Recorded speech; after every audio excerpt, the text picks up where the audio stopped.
ዘገየሽ ይባላለሁ። የውሃና የኤነርጂ ጽሕፈት ቤት ኃላፊ ነኝ።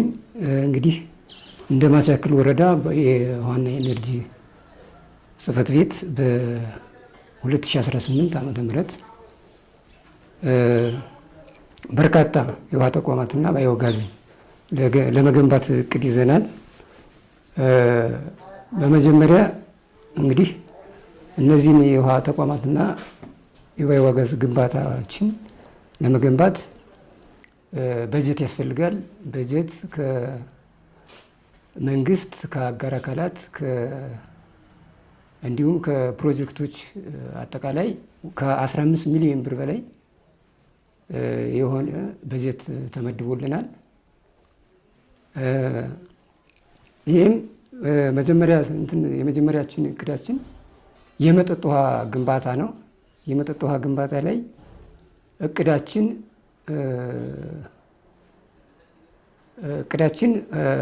29 ነው። እስካሁን ክንውን ወደ 55 በግንባታ ላይ እና በመጠናቀቅ ላይ ያሉ አሉ።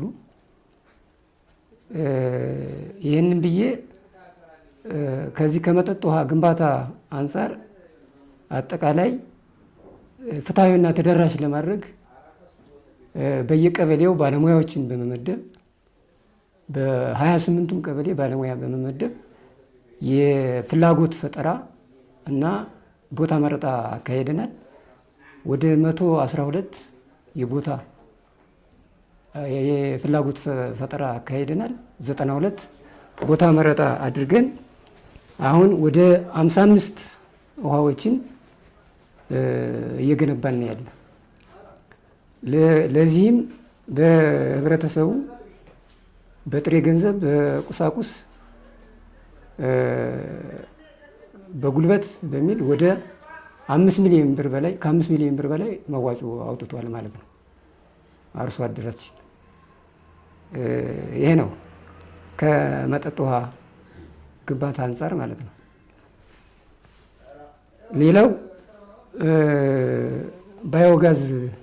ባዮጋዝ ግንባታ ላይ እንግዲህ እንደ ዞንም የተሰጠን እቅድ ወደ 20 እቅድ ተሰጥቶናል። ክንውናችን ወደ 27 ነው። ለባዮጋዝም ከወረዳ ወደ 1.5 ሚሊዮን ብር ተመድቦልን በሱ 27 ባዮጋዞችን ለማከናወን ነው እየሰራን እያጠናቀቅን የምንገኘው ማለት ነው። የውሃ ሕክምና ያደረግና ማድረግ ያለብን በድግግሞች ማለት ነው 2221 ነው። ወደ 1520 አካባቢ ማከናወን ችለናል ማለት ነው። የፈራረሱ እዚህ ውሃዎች አጥር ካሉ እነዛን የማጠር በአዲስ የሚገነቡትን የማጠርና የኮሚቴዎችን የማጠናከር የገጠር ውሃ ኮሚቴ ማህበር የሚባል አለ። በእነዚህ አማካኝነት ከኛም ባለሙያ የተለያዩ ስልጠናዎች እየተሰጠ ነው የሚገኝ። እዚህ ላይ ብቻ ሳይሆን በባዮጋዝም በተለያዩ በሶላርም የግንዛቤ ፈጠራ አስቀድመን ነው ግንዛቤ ፈጠራ እየተፈጠረ